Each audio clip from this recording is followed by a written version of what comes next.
कल शाम यानी 10 अप्रैल को भोजपुरी फिल्मों के सुपरस्टार पवन सिंह के एक ट्वीट से बिहार की राजनीति में बवाल मच गया।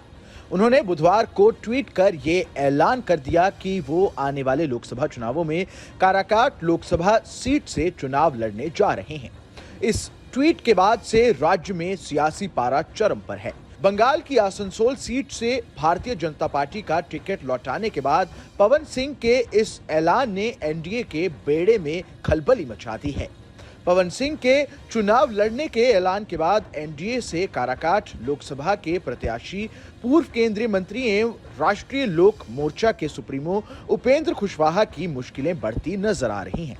पवन सिंह की इस घोषणा के समय कुशवाहा केंद्रीय मंत्री अमित शाह के साथ गया में मंच पर थे।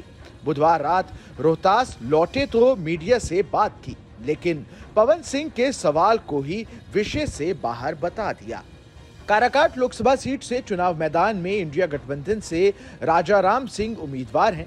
उपेंद्र कुशवाहा की सीधी टक्कर राजाराम सिंह से मानी जा रही थी, लेकिन पवन सिंह के काराकाट से चुनाव लड़ने के ऐलान के बाद ये लड़ाई अब त्रिकोणीय होती दिख रही है।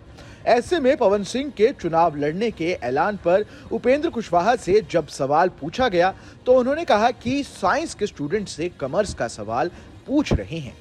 उपेंद्र कुशवाहा गोल मटोल जवाब देकर सवाल से बचते हुए दिखे।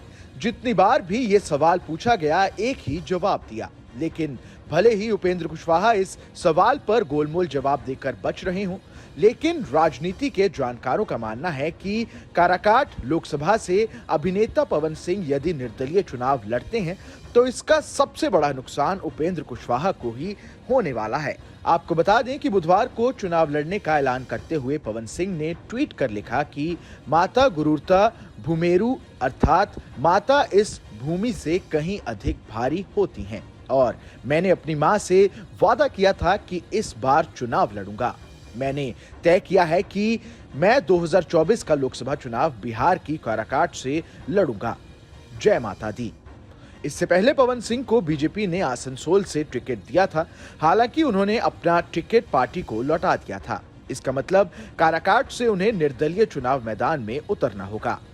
आपको बता दें कि बीजेपी बिहार में जेडीयू, चिराग पासवान की एलजेपी, जीतनराम मांझी की एचएएम और उपेंद्र कुशवाहा की पार्टी राष्ट्रीय लोक मोर्चा के साथ मिलकर चुनाव लड़ रही है। ऐसे में पवन सिंह का मैदान में उतरना एनडीए के लिए बड़ी मुसीबत साबित हो सकता है। इस खबर में बस इतना ही। ये खबर आपको कैसी लगी हमें कमेंट कर जरूर बताएं। देश दुनिया की तमाम बड़ी खबरों के लिए देखते रहें न्यूज नेशन का डिजिटल प्लेटफॉर्म।